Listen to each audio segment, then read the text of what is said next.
द्वंद्व कहां तक पाला जाए, युद्ध कहां तक टाला जाए, तू भी राणा का वंशज है, फेंक भाला जहां तक जाए। नमस्कार साथियों, मैं किशोर नारदावाला के YouTube प्लेटफॉर्म पे आपका अपना हार्दिक स्वागत करता हूं। हम शुरुआत करते हैं आज राजनीति विज्ञान का सेकेंड टॉपिक। यहाँ मोटिवेशन क्वाड से हमने स्टार्ट किया। आप वापस देख सकते हो कि द्वंद्व कहां तक पाला जाए, युद्ध कहां तक टाला जाए, तू भी राणा का वंशज है, फेंक भाला जहां तक जाए। तो आपको कोशिशें निरंतर करते रहनी है, जो सतत है वही बच्चों सफल है। शुरुआत करते हैं बिना वक्त जाया किए।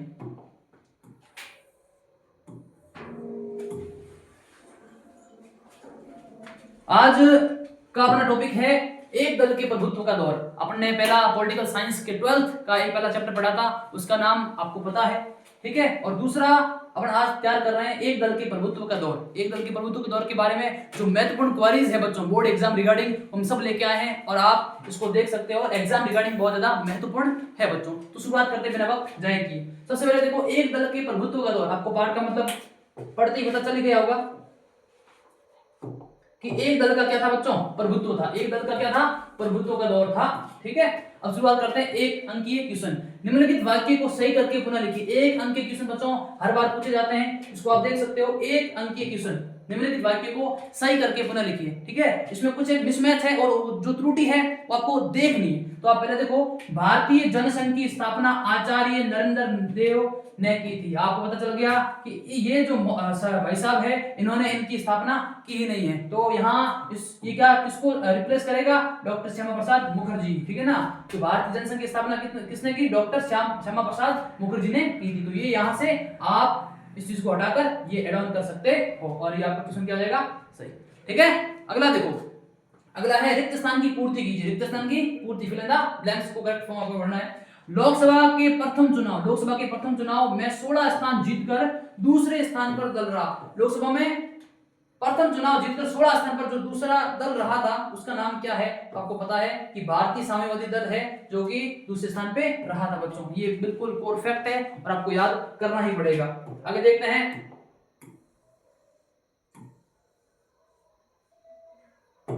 आगे है स्वतंत्रता के बाद, किसके बाद, फ्रीडम। स्वतंत्रता के बाद भारत में शासन की कौन सी व्यवस्था को बनाया गया, सभी को पता है। सभी विद्यार्थी जो कि बोर्ड में अध्ययनरत हैं उनको पता है कि स्वतंत्रता के बाद में कौन सी व्यवस्था को अपनाया गया था। क्योंकि पहले हम किसमें थे बच्चों, राजतंत्र में थे। और राजतंत्र से किसमें कन्वर्ट किसमें हुए, लोकतंत्र से। किसमें हुए बच्चों, लोकतंत्र में, तो डेमोक्रेसी, ठीक है। तो लोकतांत्रिक शासन व्यवस्था में हम क्या बच्चों, व्यवस्था को भारत ने अपनाया था, ठीक है, क्लियर है। अगला है भारत के प्रथम भारतीय गवर्नर जनरल कौन बने थे। बहुत इंपोर्टेंट क्वेश्चन है, एग्जाम में अक्सर पूछा जाता है कि भारत के प्रथम फर्स्ट भारतीय गवर्नर जनरल कौन बने थे। तो आपको पता है सी राजगोपालाचारी हैं जो भारत के प्रथम गवर्नर जनरल बने थे बच्चों। कुछ एक फैक्ट है बच्चों, ठीक है, कुछ एक फैक्ट है जो आपको याद करना ही पड़ेगा। इसका कोई दूसरा चारा कोई इलाज है नहीं, आपको पता भी होगा। आगे है भारतीय जनसंघ ने किस विचार पर जोर दिया। उनका जो विचार है, टाइटल है, किस पर उन्होंने जोर दिया। तो आपको सबको पता है कि एक देश के एक संस्कृति और एक राष्ट्र, यानी एक देश में एक ही संस्कृति और एक ही राष्ट्र पर जोर दिया। किसने, भारतीय जनसंघ ने। और उनका ये क्या था, प्रमुख कोटेशन था, विचार था, ठीक है। अगला क्वेश्चन देखो, कांग्रेस का पहला आम चुनाव में चिन्ह कौन सा था। ऐसे क्वेश्चन पूछे जाते हैं बच्चों, ध्यान रखो। पहले आम चुनाव में कांग्रेस का क्या था, चुनाव चिन्ह क्या था, तो दो बैलों की जोड़ी। जो दो बैलों की जोड़ी है वो कांग्रेस के पहले आम चुनाव का क्या था बच्चों, चिन्ह। क्या था, चिन्ह। क्लियर हो गया। अगला देखो, अगला है भारत में एक दल का प्रभुत्व किस राजनीतिक दल से संबंधित रहा है। सब आपको पता है एक दल का प्रभुत्व किस राजनीतिक दल से संबंधित रहा है। तो आपको पता है कि भारत में 3 जो चुनाव हुए बच्चों, उसमें एक दल ने क्या है, बाजी मारी। और दल कौन सा था, कांग्रेस। आसान है, जिस बच्चे ने पढ़ा है उसको खटाक से कागज पे क्लिक करेगा, ठीक है। आगे बढ़ते हैं, बिना वक्त जाएंगे बच्चों।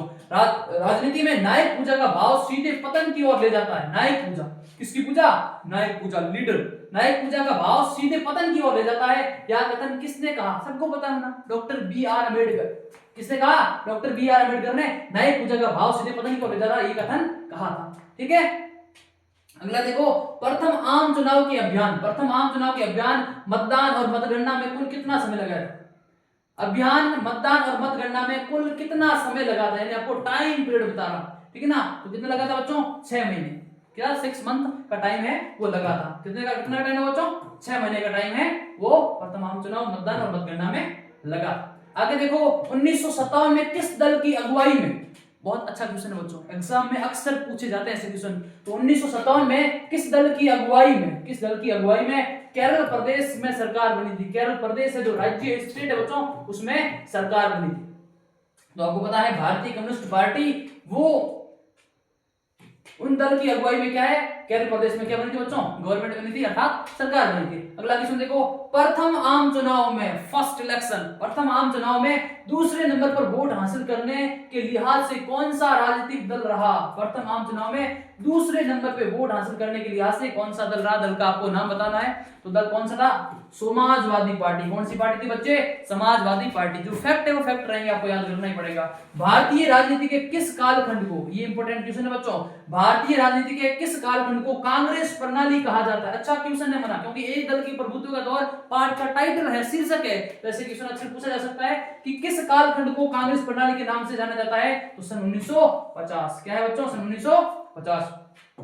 अगला देखो, अगला है किस समाजवादी नेता ने अंतरिम सरकार, इंटरनल गवर्नमेंट, अंतरिम सरकार में शामिल होने के न्योते को अस्वीकार कर दिया? इंटरनल गवर्नमेंट में सम्मिलित होने के न्योते को, इनविटेशन को क्या कर दिया? मना, अस्वीकार कर दिया। उनका नाम क्या था? जयप्रकाश नारायण, जेपी साहब। कौन से साहब थे? जेपी साहब ने इनको क्या कर दिया बच्चों? इनकार कर दिया। आगे है समग्र मानवतावाद सिद्धांत। समग्र मानवतावाद सिद्धांत के प्रणेता कौन थे? प्रणेता कौन थे? आपको पता है कि दीनदयाल उपाध्याय थे, जिन्होंने समग्र मानवता सिद्धांत को प्रतिपादित किया है, प्रणेता थे उनके। आगे है भारत रत्न से सम्मानित, कौन से रत्न से बच्चे? भारत रत्न से सम्मानित पहले भारतीय व स्वतंत्र पार्टी के संस्थापक कौन थे? पहले भारतीय व स्वतंत्र पार्टी के संस्थापक कौन थे? तो आपको बताना है सी राजगोपालाचारी जी, ये क्या थे बच्चों? पार्टी के संस्थापक थे। ठीक, एक दल प्रभुत्व से क्या समझते हो? क्वेश्चन ये अच्छा क्वेश्चन होना, ठीक है। एक दल के प्रभुत्व से, यानी एक दल का प्रभुत्व है, इस कथन से आप समझते क्या है एक दल का प्रभुत्व? एक दल के प्रभुत्व से आप समझते क्या हो? तो आप आराम से लिख सकते हो अपनी भाषा में, जहां बहुदलीय पद्धति के अंतर्गत किसी एक दल की प्रधानता होती है। यानी पद्धति कौन सी है? बहुदलीय, यानी सारे जो कोई भी रेस है उसमें सारे व्यक्ति इन्वॉल्व है बच्चों, बहुदलीय पद्धति है, ठीक है। और उसमें एक दल की प्रधानता केवल एक दल की हो बच्चों। ऐसी व्यवस्था में मतदाता एक ही दल को अधिक महत्व देते हैं, एक को क्या है? अधिक इंपॉर्टेंस देते हैं। उसको क्या बोलते हैं? एक दल का प्रभुत्व बोलते हैं। क्या बोलते हैं बच्चे? एक दल का प्रभुत्व बोलते हैं। ये क्वेश्चन अच्छा है, ध्यान रखना, एग्जाम में ऐसे क्वेश्चन अक्सर पूछे जाते हैं। आगे देखो, आगे है 2 अंक की क्वेश्चन, थोड़ा सा और अपन फैक्ट से कॉन्सेप्ट की ओर बढ़ते हैं। विश्व में, कहां पे बच्चों? विश्व में, वर्ल्ड में सर्वप्रथम कब और कहां साम्यवादी दल की सरकार लोकतांत्रिक चुनाव के आधार पर बनी? आधार क्या है? बेस क्या है बच्चे? लोकतांत्रिक चुनाव, डेमोक्रेसी इलेक्शन। 1957 में भारत के केरल राज्य में विधानसभा चुनाव कहां से हुए बच्चों? विधानसभा चुनाव में क्या था? लोकतांत्रिक चुनाव के आधार पर क्या है? सरकार बनी। कहां पे? विश्व में, सर्वप्रथम, फर्स्ट टाइम। दूसरा देखो, भारत के चुनाव आयोग का गठन, भारत के चुनाव आयोग का गठन तथा प्रथम चुनाव आयोग कौन बनाए गए? प्रथम चुनाव आयोग, ये बच्चों अच्छा क्वेश्चन है, आपको पता है गठन कब हुआ था? सन 1950 में। और आयोग के जो आयुक्त थे उनका नाम क्या था? सुकुमार सेन। सुकुमार सेन जी क्या थे मना? चुनाव आयोग के प्रथम चुनाव आयुक्त थे, ठीक, चुनाव आयोग के। आगे देखो, किस नेता ने कांग्रेस पार्टी को एक सराय कहा और क्यों?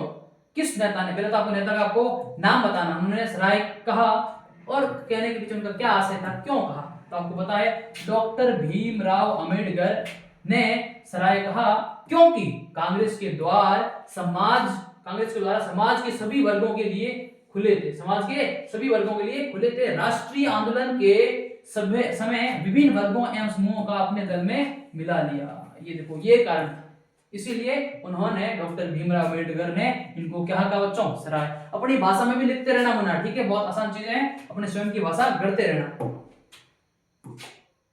फैक्ट और कॉन्सेप्ट दोनों इंक्लूड है इसमें। अगला देखो, लोकतंत्र में विपक्षी दल, लोकतंत्र में विपक्षी दल की भूमिका का वर्णन कीजिए। बहुत अच्छा क्वेश्चन, बहुत तगड़ा क्वेश्चन बच्चों, विपक्ष की बात आ रही है और वो भी खास तौर से लोकतंत्र में। अच्छा क्वेश्चन है, बन सकता है ना, तो ध्यान रखो।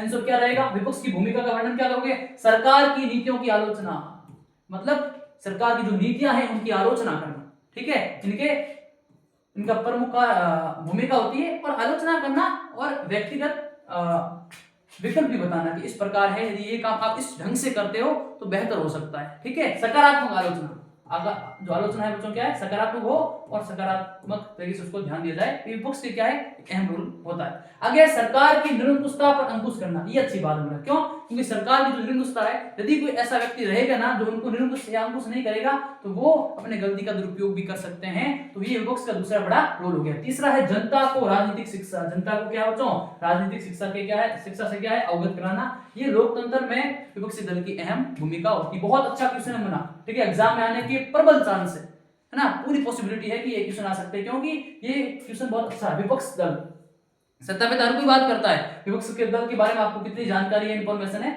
वो अक्सर पूछा जाता है एग्जाम में, तो ध्यान रखिएगा। आगे है कौन कौन से देश एक पार्टी के प्रभुत्व वाले देश थे। कौन कौन से देश है जिसमें एक पार्टी का प्रभुत्व का क्या था बच्चे, बोलबाला था। तो आपको पता है यह है मैक्सिको, उसके बाद में है दक्षिण कोरिया, और ताइवान में एक पार्टी के प्रभुत्व वाले ये क्या है बच्चों, देश थे। क्या थे, देश थे। आगे है स्वतंत्र पार्टी। स्वतंत्र पार्टी किन बातों की विरुद्ध थी, जो स्वतंत्र पार्टी है वो किन बातों के क्या थी बच्चों, विरुद्ध थी। ठीक है, उल्टी थी। तो आप देख सकते हो कृषि जमीन की हदबंदी, सहकारी खेती और खाद्यान्न के व्यापार पर सरकार के नियंत्रण के विरुद्ध थी। क्या थी, सरकार के नियंत्रण के विरुद्ध हुआ करती थी। ठीक है, इसमें कोई समझाने वाली चीज है नहीं, फैक्ट टू फैक्ट है। आगे देखो बच्चों, भारत में, कहां पे बच्चों, खास तौर से भारत में साम्यवादी दल, कौन सा दल, साम्यवादी दल की फूट के क्या कारण थे, ये भी अच्छा क्वेश्चन। ठीक है, साम्यवादी दल के फूट के मुख्य तौर पे कौन से कारण रहे, उसके बारे में बात करते हैं। तो 1962 के भारत चीन युद्ध के समय, भारत चीन युद्ध 1962 के समय दल के एक गुट ने चीन के आक्रमण को सही माना था। चीन के आक्रमण को क्या माना बच्चों, एक दल के गुट ने सही माना था, तथा एक गुट ने इसका विरोध किया। तो परिणाम स्वरूप 1964 में सीपीआई में विभाजन हुआ। यानी मुद्दा क्या था, भारत चीन युद्ध। जो एक दल है, एक दल में एक गुट था बच्चों, एक गुट ने इसको क्या है, सही मान लिया, और दूसरे गुट ने इसको सही नहीं मान लिया, और अंत में क्या होना, 1964 में सीपीआई ने इसका क्या कर दिया बच्चों, विभाजन हुआ होना। तो ये मुख्य कारण रहा। आगे एक दल के प्रभुत्व से आपका क्या अभिप्राय है, एक दल के प्रभुत्व से आपका क्या अभिप्राय है। तो देश की राजनीतिक व्यवस्था पर एक राजनीतिक दल का प्रभाव व प्रधानता, ये बोलता है एक दल के प्रभुत्व का दौर। जो राजनीतिक व्यवस्था है बच्चों, डेमोक्रेसी सिस्टम है, व्यवस्था है, इसमें एक राजनीतिक दल का क्या हो, प्रभुत्व या फिर प्रभाव या प्रधानता होना, उसको बोलते हैं एक दल का प्रभुत्व। ठीक है बच्चे, कोई इसमें बड़ी बात है नहीं, नॉर्मल एक राजनीतिक व्यवस्था है, उसमें एक राजनीतिक दल का क्या हो, प्रभाव हो या फिर इंपैक्ट हो या फिर प्रधानता। ठीक है, इसको क्या बोलते हैं, एक दल के प्रभुत्व का। तो आप आराम से इसको डिफाइन कर सकते हो डेफिनेशन के माध्यम से। क्लियर है। आगे देखो, अगला है ऐसे दो राज्यों के नाम लिखो जहां पर सन 1952 से 1967 के दौरान कांग्रेस सत्ता में नहीं थी। ये भी अच्छा क्वेश्चन है। ठीक है, कांग्रेस सत्ता में नहीं थी, क्या करना है, ऐसे दो स्टेट के नाम लिखने, ऐसे राज्य बताओ जहां इस अवधि में कांग्रेस का शासन था। तो जम्मू कश्मीर और केरल, ठीक है, और पंजाब और उत्तर प्रदेश में ये सिस्टम था। दो में क्या है, सत्ता में नहीं थी, और दो में सत्ता में थी। ठीक है, क्लियर है।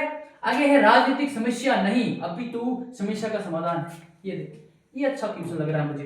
राजनीतिक समस्या नहीं है, राजनीतिक जो है बच्चों ये कोई समस्या नहीं है, बल्कि क्या है, समस्या का समाधान। ये होता है पॉजिटिवनेस बच्चों, सकारात्मक रवैया। राजनीति किसी प्रकार कोई समस्या नहीं है, लेकिन समस्या का क्या है बच्चों, समाधान है। ठीक, इस कथन का अर्थ स्पष्ट कीजिए। इस कथन का क्या है बच्चों, अर्थ स्पष्ट कीजिए। ये कथन क्या बयां कर रहा है। ठीक है, तो आपको बताना है कि समाज में साधनों का उचित बंटवारा करने के लिए राजनीति ही सबसे उचित माध्यम है। देखो, संसाधन है बच्चों, साधन है, उसका उचित बंटवारा करने का जो महत्वपूर्ण साधन है बच्चों, क्या है बच्चों, राजनीति। और इस प्रकार राजनीति समस्या नहीं है, बल्कि समस्या से छुटकारा या समाधान प्रस्तुत करने का क्या है बच्चों, एक जरिया है। तो इस प्रकार आप इस बात को डिफाइन कर सकते हो, आराम से कर सकते हो। ठीक, अगला देखो बच्चों, क्यों मैं मोटा मोटा क्वेश्चन आपको बता देता हूँ, ये क्वेश्चन बहुत इंपॉर्टेंट चीज है। ठीक है, अब विस्तार से नहीं समझाऊंगा, मोटी मोटी चीज बता रहा हूँ आपको, क्योंकि समय का अभाव कम है और आपके पास भी बहुत कम समय है, आप एग्जाम की प्रिपरेशन में लीन रहो बच्चों। ठीक है, समझाने वाली चीजें बहुत पहले हो चुकी है, अब हम टू द पॉइंट बात करते हैं। पहले तीन आम चुनाव में कांग्रेस पार्टी का प्रभुत्व किस प्रकार भारत में लोकतांत्रिक व्यवस्था स्थापित करने में सहायक रहा। ये देखो, ये भी अच्छा क्वेश्चन है। पहले तीन आम चुनाव में कांग्रेस पार्टी का प्रभुत्व किस प्रकार भारत में लोकतांत्रिक लोकतांत्रिक व्यवस्था स्थापित करने में सहायता। बहुत अच्छा क्वेश्चन है, बहुत वजनदार क्वेश्चन है, मुनाफेदार क्वेश्चन है, ठीक है, एग्जाम के लिहाज से। तो आप देख सकते हो कि भारत में कांग्रेस पार्टी के प्रभुत्व की जो प्रकृति क्यूबा और चीन जैसे देशों में एक पार्टी के प्रभुत्व से क्या है बच्चों, भिन्न है, अलग है। पहले 3 आम चुनाव में कांग्रेस के प्रभुत्व के बावजूद, देखो कांग्रेस के प्रभुत्व के बावजूद विपक्ष की आवाज को दबाया नहीं गया। ये देखो इतना प्रभुत्व था मना, चारों ओर कांग्रेस ही कांग्रेस, इसके बावजूद भी विपक्ष की आवाज को क्या है बच्चों, अनसुनी नहीं की मना, दबाया नहीं गया, बल्कि सम्मान दिया गया। बल्कि क्या दिया गया बच्चों, सम्मान दिया गया। और यही सबसे बड़ी बात है कि लोकतांत्रिक व्यवस्था को क्या भारत ने स्थापित करने में क्या है, मददगार रहा, सहायक रहा। पहले 3 आम चुनाव, कितनी बड़ी बात है, ठीक है। तो ये चीज एग्जाम के पॉइंट ऑफ व्यू से बहुत इंपॉर्टेंट है, आप इसका ध्यान रखिएगा, रिवीजन करते रहिएगा। अगला क्वेश्चन है 1950 के दशक में विपक्षी दलों की लोकसभा और विधानसभा में क्या भूमिका किस प्रकार रही थी। 1950 के दशक में जो 10 साल का दशक है, इसमें विपक्षी दल खासतौर से लोकसभा और विधानसभा में उसकी भूमिका किस प्रकार रही थी। तो इसका आप देखो किस प्रकार भूमिका है, रोल उनका रहा था। आप देख सकते हो विपक्षी दलों ने शासन व्यवस्था के लोकतांत्रिक चरित्र को बनाए रखा। विपक्षी दल है जो शासन व्यवस्था है, उनका लोकतांत्रिक जो चरित्र है इसको क्या है, बनाए रखा था, मेंटेन रखा, पहली चीज। दूसरा है इन्होंने कांग्रेस पार्टी की नीतियों व व्यवहारों की सैद्धांतिक आलोचना की। क्या की, सैद्धांतिक आलोचना। कितनी बड़ी बात है बच्चों, जो आलोचना थी वो ऐसे नहीं थी होना, ठीक है, कि सैद्धांतिक आलोचना की, सिद्धांत के आधार पर आलोचना की। ये 2 बड़े कारण थे बच्चों, ठीक है, इंपॉर्टेंट क्वेश्चन है, ध्यान रखिएगा। भारतीय जनसंघ का कौन सा सदस्य, भारतीय जनसंघ का कौन सा सदस्य प्रधानमंत्री नेहरू के प्रथम मंत्रिपरिषद में मंत्री बना था। अच्छा क्वेश्चन है बच्चों, जनसंघ का कौन सा सदस्य प्रधानमंत्री नेहरू के प्रथम मंत्रिपरिषद में मंत्री बना, उसने कब व क्यों इस्तीफा दिया। देखो 1 महीने क्वेश्चन है। तो श्यामा प्रसाद मुखर्जी, उन्होंने पाकिस्तान के साथ संबंधों को लेकर अपने मतभेदों के चलते 1950 में इस्तीफा दिया। कब दिया, 1950 में रिजाइन दिया, रेजिग्नेशन दिया, इस्तीफा दिया। उनका मानना था कि भारत व पाकिस्तान को लेकर अखंड भारत बनाया जाए, अखंड भारत के सिद्धांत पर थे। और 1950 में उन्होंने श्यामा प्रसाद मुखर्जी ने क्या किया बच्चों, इस्तीफा दिया। तो इसको आपका डिफाइन हो गया। अगला देखो मना, अगला है भारतीय कम्युनिस्ट पार्टी। कौन सी पार्टी, कम्युनिस्ट पार्टी में विभाजन कब व क्यों हुआ। ठीक है, विभाजन वाला ध्यान रखना, अक्सर पूछे जाते हैं। 1941 में हुआ। चीन व सोवियत संघ में विचारधारात्मक अंतर आने के बाद भारतीय कम्युनिस्ट पार्टी में सीपीआई, खासतौर से सीपीआई टूट का शिकार हुई। सोवियत विचारधारा के समर्थक भारतीय कम्युनिस्ट पार्टी तथा चीन के विचारधारा के समर्थक भारतीय कम्युनिस्ट पार्टी कहलाए, बोले तो मार्क्सवादी कहलाए। तो ये क्या था बच्चों, विभाजन, इसलिए विभाजन हुआ। ठीक है, अगला आप देख सकते हो, निम्नलिखित को सुमेलित कीजिए। निम्नलिखित को क्या कीजिए बच्चों, सुमेलित कीजिए। तो आप देख सकते हो इसमें क्या है, एस ए डांगे। तो एस ए डांगे क्या थे बच्चों, ठीक। दूसरा बी है जो ठीक है, हाँ ये मिलान कर सकते हो ना, मोटी मोटी बात है, ठीक है, मिलान आप कर सकते हो। कैसे डांगे है, स्वतंत्र पार्टी हो गया, ठीक। डॉक्टर समाज प्रसन्न मुखर्जी हो गया ना, भारतीय जनसंघ, मीनू सुमानी हो गया, ये क्या थे बच्चों, भारतीय साम्यवादी दल, ठीक है। और अशोक मेहता थे बच्चों, ये सोशलिस्ट पार्टी के कुछ एक नेता थे।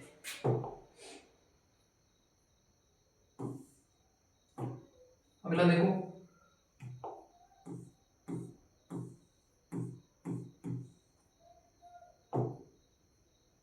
भारत में एक दल की प्रधानता के कारणों का वर्णन करो।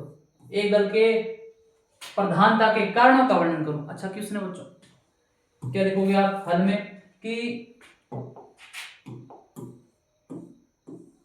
कारण प्रस्तुत करने बच्चों। अच्छा क्वेश्चन है, तो आप देख सकते हो कि कांग्रेस को सभी वर्गों का प्रतिनिधित्व प्राप्त, कांग्रेस को सभी वर्गों का क्या था, प्रतिनिधित्व प्राप्त। तो ये पहला कारण हो गया। दूसरा, लगभग सारे विपक्षी दल, लगभग अमूमन सारे विपक्षी दल कांग्रेस से निकले थे, दूसरा कारण ये रह गया। तीसरा, कांग्रेस व विपक्षी दलों की नीतियों में समानता थी, यूनिटी थी, तीसरा कारण हो गया बच्चों। अच्छी चीज सुने, राज्यों में गठबंधन सरकारों का असफल होना, राज्यों में गठबंधन सरकार है उनका असफल होना है चौथा और प्रमुख कारण रहा। ठीक है, अगला क्वेश्चन है, समय के साथ साथ कांग्रेस की प्रकृति में क्या परिवर्तन आया। समय के साथ साथ कांग्रेस की जो नेचर है, प्रकृति है, उसमें क्या बदलाव आया, परिवर्तन आया। तो आप बता सकते हो कि 20वीं सदी में कांग्रेस अमीरों व व्यापारियों का दबाव समूह जिस पर अंग्रेजी बोलने वाले उच्च वर्ग का, किस वर्ग का बच्चों, उच्च वर्ग का प्रभुत्व, किस वर्ग का प्रभुत्व था, बोल वाला था उच्च वर्ग का। गांधी जी के आगमन से शहरी, ग्रामीण, पूंजीपति, मजदूर, विभिन्न जातियां और कांग्रेस के सदस्य बने बच्चों, कांग्रेस के सदस्य बने। और आपको पता होगा गरीबी हटाओ, विपक्ष ने क्या नारा दिया था, विपक्ष ने जो नारा दिया था वो दिया था इंदिरा हटाओ, क्या हटाओ, इंदिरा हटाओ। और इंदिरा गांधी ने नारा दिया था गरीबी हटाओ। आपको पता है ये नारा बहुत पॉपुलर था। उस नारे के से आप अंदाजा लगा सकते हो कि गांधी जी के आगमन पर ग्रामीण, पूंजीपति, मजदूर मतलब सभी का क्या था, समायोजन था। स्वतंत्रता प्राप्ति पर कांग्रेस इंद्रधनुष के समान इंद्रधनुष के समान विविध वर्ग, जाति, धर्म व भाषा का प्रतिनिधि करने वाली क्या थी बच्चों, पार्टी थी। तो ये परिवर्तन है, चेंज है, समय के साथ आया बच्चों, किसमें, कांग्रेस पार्टी, जिसका एक दल के रूप में प्रभुत्व था। कांग्रेस किन अर्थों में एक विचारधारात्मक गठबंधन थी, उदाहरण देते हुए स्पष्ट कीजिए। अच्छा क्वेश्चन है, आप देख सकते हो कि कांग्रेस में अनेक विचारधाराओं को मानने वाले लोग शामिल थे। बिल्कुल, उदाहरण के लिए शांतिवादी व क्रांतिवादी, ये बिल्कुल सही बात है। इसमें लोग अपने गुटों में रहते हुए भी शामिल हो सकते थे, गुटों में रहते हुए भी क्या बच्चों, शामिल हो सकते थे। तीसरा है कांग्रेस सोशलिस्ट पार्टी का गठन भी कांग्रेस के भीतर हुआ था। सोशलिस्ट पार्टी का जो गठन है वो किसके भीतर हुआ था बच्चों, कांग्रेस के ही भीतर हुआ था। कांग्रेस बहुत बड़ा पार्टी थी, उसमें सब चीज इसमें शामिल था। इनका नेतृत्व तो किसी एक वर्ग, जाति या पैसे तक सीमित नहीं था, सभी को साथ लेकर चलने वाली पार्टी थी। अभी मैंने कहा प्रतिनिधि वाला। अगला है स्वतंत्रता के बाद कांग्रेस व विपक्षी दलों के मध्य संबंधों का उल्लेख कीजिए। इनके मध्य है जो संबंध है उनका उल्लेख करना, किस प्रकार संबंध है वो रहे थे, ठीक है, उल्लेख संबंधों का आपको करना है। तो आप देखो बच्चों, संबंध है उनका उल्लेख कैसे करोगे, कर सकते हो। विपक्ष की मौजूदगी नाम मात्र की थी, परंतु शासन के लोकतांत्रिक चरित्र को बनाए रखने में महत्वपूर्ण रोल अदा किया, भूमिका अदा की। कांग्रेस पार्टी की नीतिगत आलोचना, कांग्रेस पार्टी के अंदर शक्ति संतुलन और सत्ता पक्ष और इसी के साथ साथ विपक्ष में पारस्परिक सम्मान का भाव, यही थे मना सबसे इंपॉर्टेंट चीज है ये, ठीक। उसके बाद देखो भारतीय जनसंघ व भारतीय कम्युनिस्ट पार्टी की विचारधारा में क्या अंतर था। इन दोनों की विचारधारा में क्या है बच्चों, अंतर बताना। क्या बताना बच्चों, अंतर बताना, क्या अंतर था। तो अब अंतर देख सकते हो दोनों के मध्य, क्या अंतर था। अंतर यह है कि भारतीय जनसंघ की बात करते हैं, एक देश, एक संस्कृति और एक राष्ट्र के विचार को मानने वाली पार्टी। दूसरा, भारतीय संस्कृति और परंपरा के आधार पर आधुनिक, प्रगतिशील और ताकतवर भारत की कल्पना करने वाली थी। भारत व पाकिस्तान को मिलाकर अखंड भारत का पक्षधर करने वाली थी। भारत और पाकिस्तान को मिलकर अखंड भारत के कॉन्सेप्ट में विश्वास रखने वाली पार्टी। तीसरा, अंग्रेजी को हटाकर हिंदी को राजभाषा बनाने के लिए आंदोलन था। अंग्रेजी हटाओ और हिंदी को क्या बनाओ बच्चों, राजभाषा बनाओ। तो ये इनका मुख्य ध्येय था बच्चों। अब इसके विपरीत बात की जाए तो भारतीय कम्युनिस्ट पार्टी 1951 में हिंसक क्रांति का जो रास्ता उसको त्यागा। आम चुनाव में क्या है इसकी भागीदारी। दूसरी ओर 64 में विभाजन हुआ और चीन समर्थकों ने भारतीय कम्युनिस्ट पार्टी के नाम से दल बनाए। चीन समर्थकों ने आगे है 1947 में सत्ता के हस्तांतरण को सच्ची आजादी नहीं माना, तेलंगाना में हिंसक विद्रोह को बढ़ावा दिया इस पार्टी ने, कम्युनिस्ट में। और ए.के. गोपालन, एस.के. डांगे, ई.एम.एस. नबूरुद्दीन और पी.सी. जोशी आदि प्रमुख नेता पूंजीवादी व्यवस्था, पूंजीवाद के क्या थे बच्चों, विरोधी थे। ये दोनों में क्या है बच्चों, आप अंतर देख सकते हो, ठीक है। आगे देखो, अगला है प्रथम आम चुनाव को, फर्स्ट इलेक्शन लोकल। प्रथम आम चुनाव को इतिहास का सबसे बड़ा जुआ की संज्ञा देकर क्यों आशंकाएं व्यक्त की। जुआ क्यों था, एक प्रकार का जुआ क्यों था, तो देखो कारण, मतदाताओं की विशाल संख्या, मतदाताओं की क्या है, विशाल संख्या। गरीब व निरक्षर मतदाता, गरीब बहुत थे, मतलब जो साक्षरता दर थी वो बहुत कम थी मना, तो इसलिए प्रथम आम चुनाव हेतु संसाधन नहीं थे, जो संसाधन है, रिसोर्सेज है, उनकी कमी थी चुनाव के लिए। और चौथा है प्रशिक्षित चुनाव कर्मियों का अभाव, एजुकेटेड बंदे नहीं थे मना। तो ये सारे चार कारण मिलकर क्या है मना, जुआ की संज्ञा को क्या बच्चों कहीं ना कहीं साकार करने का कार्य करते थे। लेकिन इसके बाद भी चीजें अच्छी हो गई थी। अब आते हैं बड़े क्वेश्चन पे बात करते हैं मना। प्रस्तुत गद्यांश को ध्यान पूर्वक एवं दिए गए प्रश्नों के उत्तर दीजिए, ठीक। प्रथम आम चुनाव 1951 के अक्टूबर से 1952 के फरवरी तक संपन्न हुए। बिल्कुल। चुनाव अभियान, मतदान और मतगणना में कुल 6 महीने लगे। कुल मतदाताओं में आधे से अधिक ने मतदान के दिन अपना वोट डाला और हारने वाले उम्मीदवारों ने भी इन चुनाव का परिणाम का निष्पक्ष बताया। सार्वभौमिक मताधिकार के इस प्रयोग ने आलोचकों का मुंह बंद कर दिया। हिंदुस्तान टाइम्स ने लिखा, यह बात हर जगह मानी जा रही है कि भारतीय जनता ने विश्व के इतिहास में लोकतंत्र के सबसे बड़े प्रयोग को बखूबी अंजाम दिया। क्या बात। आगे देखो मना। फर्स्ट है कि प्रथम आम चुनाव की प्रक्रिया में 6 महीने का वक्त क्यों लगा, वाई, क्यों लगा। तो संशोधन की कमी थी, एक दबाव क्या था, संशोधन बहुत कम थे, ठीक है, संशोधन को जुटाना। दूसरा प्रशिक्षित चुनाव कर्मियों का अभाव, तो ये दो कारण थे जिससे क्या है समय थोड़ा ज्यादा लग गया, ठीक। उसके बाद देखो, उसके बाद है सार्वभौमिक मताधिकार। क्या, सबको पता है, जाति, धर्म व रंग, लिंग भेद के बिना मत देने का अधिकार, ठीक है। चाहे आप किसी भी जाति के हो, धर्म के हो, रंग के हो, लिंग के हो, आपको वोट डालने का राइट्स है, सार्वभौमिक वैसे मताधिकार। हिंदुस्तान टाइम्स द्वारा दी गई उपरोक्त टिप्पणियों का आशय क्या है, मतदाताओं की विशाल संख्या और गरीबी व अशिक्षा के माहौल में चुनाव, ये इनका क्या था दोस्तों, आशय था। अगला देखो, नीचे दिए गए चित्र को देखकर निम्न प्रश्नों के आंसर देने का प्रयास करें। तो क्या है, देखो ना, आप चित्र को एक थोड़ा सा एक झलक में देखो, देखने का प्रयास करो। कुछ एक महान शख्स इसमें बैठे नजर आ रहे हैं ना। यह चित्र किससे संबंधित है, 1948 में चक्रवर्ती राजगोपालचारी के गवर्नर जनरल के पद की शपथ ग्रहण करने के बाद नेहरू मंत्रिमंडल की क्या है बना, ये छवि है, चित्र है। दूसरा है स्वतंत्र भारत के प्रथम भारतीय गवर्नर जनरल कौन थे, पता है आपको, चक्रवर्ती राजगोपालचारी। बच्चों बोले तो सी राजगोपालचारी, मैंने आपको पहले बताया था। चित्र में दिखाई दे रहे किन्हीं दो बैठे तथा पंक्ति में खड़े दो व्यक्तियों को पहचानिए, पहचान सकते हो आप ना, डॉक्टर अंबेडकर, श्याम प्रसाद मुखर्जी, राजकुमारी अमृत कौर और सरदार वल्लभ भाई पटेल, मौलाना आजाद और जवाहरलाल नेहरू आदि इसमें क्या है दिखाई देते हुए नजर आ रहे हो, ठीक है। ऐसे क्वेश्चन बहुत कम आते हैं लेकिन फिर भी आप थोड़ा ध्यान रखना होगा। अगला है, नीचे दिए गए चित्र को देखकर निम्न प्रश्नों के उत्तर दीजिए, सेम चीज है। रस्सा कस्सी का खेल किन के मध्य चल रहा था, तो रस्सा कस्सी का खेल ए और बी, ए इधर खींच रहा है तो बी इधर खींच रहा है। रस्सा कस्सी का किन के मध्य चल रहा था, तो सरकार और विपक्षी दलों के मध्य क्या है, रस्सा कस्सी का खेल है, खेला जा रहा था संपन्नतापूर्वक। चित्र में विपक्षी दलों की स्थिति कमजोर क्यों नजर आ रही थी, तो कांग्रेस मजबूत स्थिति में थे, उसकी स्थिति क्या थी, स्ट्रॉन्ग थी, मजबूत थी, जबकि मजबूत विपक्षी दल का अभाव था। मजबूत विपक्षी दल नहीं थे बच्चे, लेकिन कांग्रेस मजबूत स्थिति में थी इसलिए। और दूसरा है क्योंकि कांग्रेस के पास मजबूत संगठन, स्वतंत्रता आंदोलन की विरासत आदि थी, इसी कारण चित्र में क्या है बच्चों, ये चीजें आपको विपक्षी दल की स्थिति कमजोर नजर आ रही है बच्चे, ठीक है। आगे आप देखो,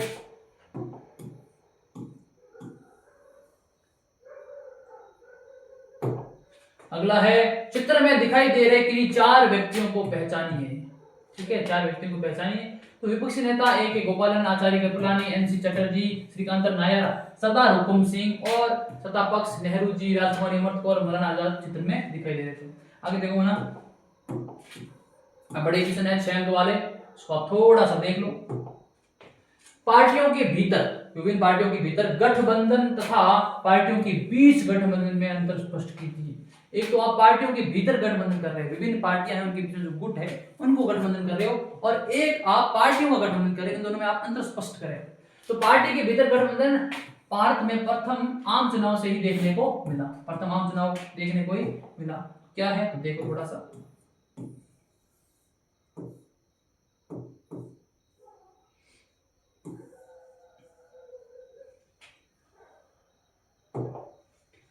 जब कांग्रेस एक सतरंगे सामाजिक और विचारधारात्मक गठबंधन के रूप में दिखी, सतरंगे कितने अच्छे शब्द, सतरंगे सामाजिक और विचारधारात्मक गठबंधन के रूप में दिखी, अलग अलग गुटों के होने से इसका स्वभाव सहनशील बना। क्या होना, स्वभाव क्या था बना, सहनशील, तथा कांग्रेस के भीतर ही संगठन का ढांचा अलग होने पर भी व्यवस्था में संतुलन साधने के एक साधन के रूप में काम किया, ठीक। वर्तमान राजनीति में पार्टियों के बीच गठबंधन दिखाई देता है, जहां भारतीय लोकतंत्र हित में अलग अलग विचारधाराओं को मानने वाले दल आम सहमति के मुद्दों पर मिली जुली सरकार बनाते हैं।